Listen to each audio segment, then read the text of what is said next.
Hi guys, Keith Arkmark Farms. It is the first week of September, and let me tell you, it's finally starting to cool down in here. But today, what I want to talk to you about is the things that I hate the most about this farm. And that's what's right behind me here. The dreaded asylush tarps.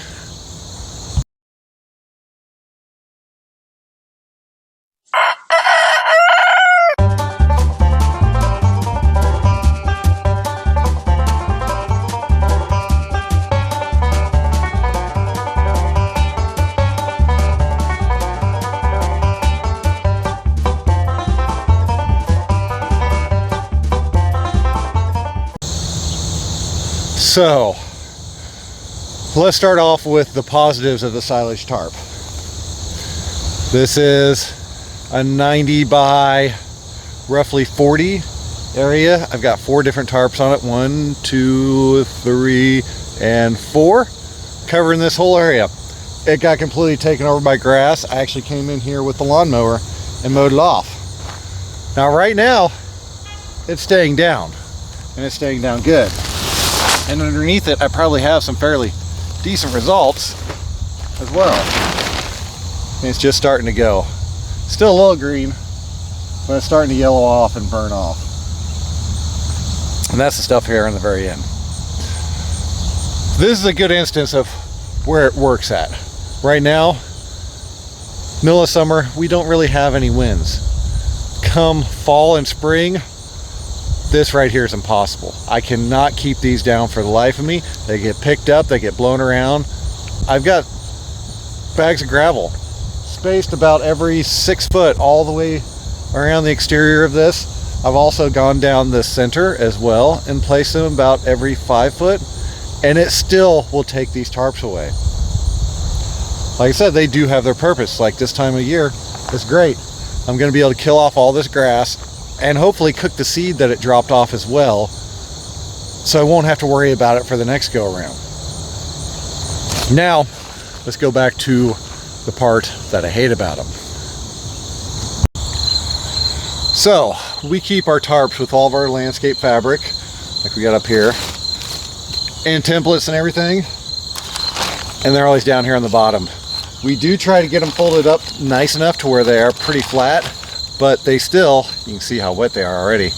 They're wet, muddy, nasty, slimy things that take 2 people to move around whenever you're moving them, and don't even think about it when it's any wind out. Like I said, they do the job. If you have an area that had a really good wind block on it, they'd probably be great.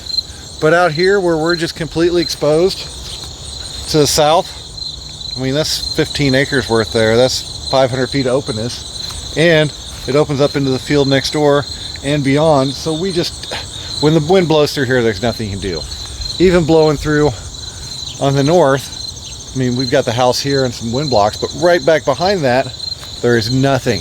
The same thing, wide open. It's a hayfield, and it just goes on and on and on. So the wind will blow from one way or the other. Doesn't matter. It takes them. I'll try to overlap them specifically to try to prevent this problem, which I will go down here and show you how we kind of put them in. But they're just, for me, not really practical. I mean, everybody swears by them and the good job they do, but I've never really seen any results worth the hassle and time and trouble it takes to use them. I mean, for me, it's better to cultivate unless something truly gets out of control, like this block did down here. I can have somebody go through here with a hoe and take all the grass out, but that's just a waste of labor, a waste of time, and a waste of money paying somebody to do it, because it's going to take them a couple days to do a block this size. Now, I know it should never get that bad in the first place, but you know, things do happen when you start getting busy in the season. So let me show you kind of the techniques I use for putting these tarps down to try to get them stay the best as possible. And remember, as possible, because I do this and I know how to do this best, because I've had so many fly, end up on the greenhouse, end up clearing the house, end up in that tree line. I wish I had pictures. Clear on the other side of the field, hanging up on there. They like to shred when they go over these fences too, which is always nice, losing a big giant piece of plastic like that. So let me show you. So since our prevailing wind is out of the south over there and it blows this way, we always, I've got a hole down there, I gotta go cover the bag. We always start by putting our tarps down on the north first. The reason we do that is because we try to overlap the seams, which you have to completely get all the grass out and everything underneath to die. See, there's my seam that's open. I gotta close that up. But you start number one, for me, to the north. Number two, downhill. Because we're on a slight slope here. I don't know, a couple degrees, it's not much, just barely. But all the water's running down this way. So if I lap it over, do the top first and the bottom, all the water goes up underneath the tarp right here at the gap, and it'll just turn this into a mud pit down here. It's good to have a lot of moisture in the soil before you put these down, because that's kind of how they work to really cook and eat everything up. You need the moisture in the soil for things to break down, but you don't want it that wet, because when all that water goes underneath there, it'll just make a complete mud pit in this bottom area. So we'll lay down the first one downhill on the north, and then we'll lay the second one. We're overlapping the seams, like I said, in this direction. So when the wind blows across, it blows across this way and not underneath and tries to pick this up. Then we move up and place the next tarp uphill on the north side first. We'll get that one laid down, and then we'll come over here to the south. So again, we're making sure that this seam is lapped the way of the water flowing. And I can actually see here what happened was the wind came through and blew a little bit, and it slightly picked this one up.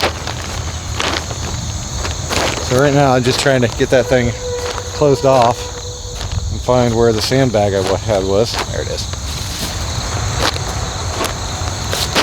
And lay a bag on it. So that's a quick fix for that spot right there. Also along this north side, we use a lot more, or south side, we use a lot more sandbags because we want to keep it nice and stretched tight right here to keep the wind from getting up underneath it. And also, if we keep it stretched tight, it also helps because we mow past this, and you do not want to suck this up into your mower because that makes one heck of a mess. And yes, I know this for a reason. And then if you start getting real bad buffering, you lay some bags out in the middle. Again, this is a two-person process. You can lay these down by yourself, but you do not want to. It is no fun. It is a hassle. It takes forever. You waste your time, and you walk up and down these things about 10 or 15 times. See, I'm just trying to tighten that seam right there. Keep it a little bit better shut. Now, I do have one other use that I've been starting to use these for, and I'll show you this.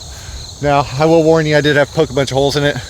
I used one of my older, I don't know, worser tarps. These ones I try to keep as few holes as possible, because I have had them lay down for a while, and I've had grass grow through them as well, because just over time, I mean, even rolled up, the mice like to get to them. I mean, there's a hole there, there's another hole back there, and those are in relation. When it was rolled up, something decided to chew through it. So let me show you the other use I've used these for.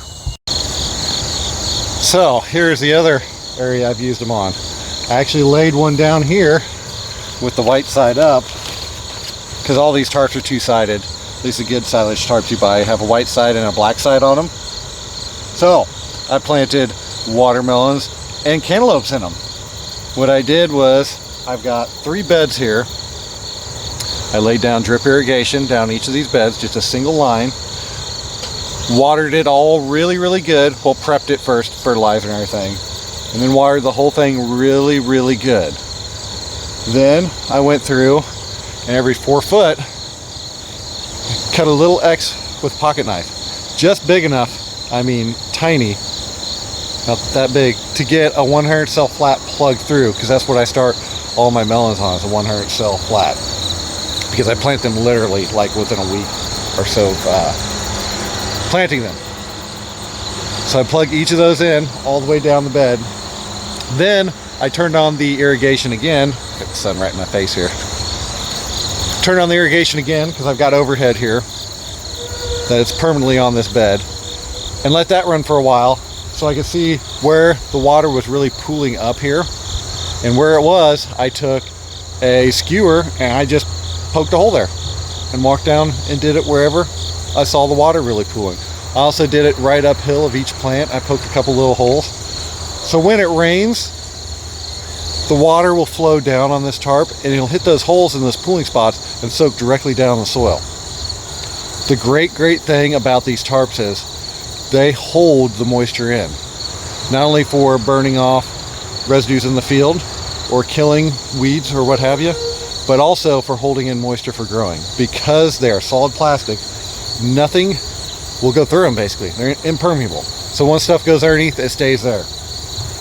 And I did the white side up because I do know from experience that when these vining crops like this grow out onto the black, it kills them. They just cook. They can't handle the 100-degree temperatures we have around here. But I planted these, I want to say the 1st of June. So I've got actually watermelons floating around in this little patch and cantaloupes. Starting to get some die off back there in the corner, which I'm not too happy with, but I mean, there's a melon right there. I've never been able to grow melons out here, ever. I've tried and tried and tried. There's a whole bunch of cantaloupes scattered throughout there. I do also know that there's some other people that do something similar to this. What they'll do is they use it for germinating their carrots, and now I've heard beets too. Basically, prep out your beds, you plant your carrots, you water them in really good, you take the tarp, put it white side up, 5 days for carrots. On the 5th day, you pull it. You should be able to go through and flame weed any weeds that are left. The seeds will start popping up literally a day, maybe 2 later. About the same technique with the beets, except day 3, there we go. Day 3, you'll pull your tarp. You'll have some that will supposedly be popping. That's when you flame off the whole entire bed. And then what you have left is perfectly weed-free beet bed. Same thing with the carrot bed. And it helps really more than anything, if you get a hard rain during that time period, especially with the carrots, it does not beat the soil down so hard to where you build up a crust and then the carrots don't want to push through the crust, because that happens quite a bit. But those are 2 techniques I've not tried yet. I might, but I'm getting awful late in the season to try to germinate carrots. There's always the doing them over the winter. Next time I'm probably going to be doing something on fall plantings. I've already got all my starts ready in the greenhouse, and I'm planting in the fields right now. Well, today I'm going to do a fall planting. I got another fall planting that I'll do here in about another 2 weeks. So hope you all liked what you saw today. If you did, don't forget to like and subscribe. Thank y'all. Have a good day.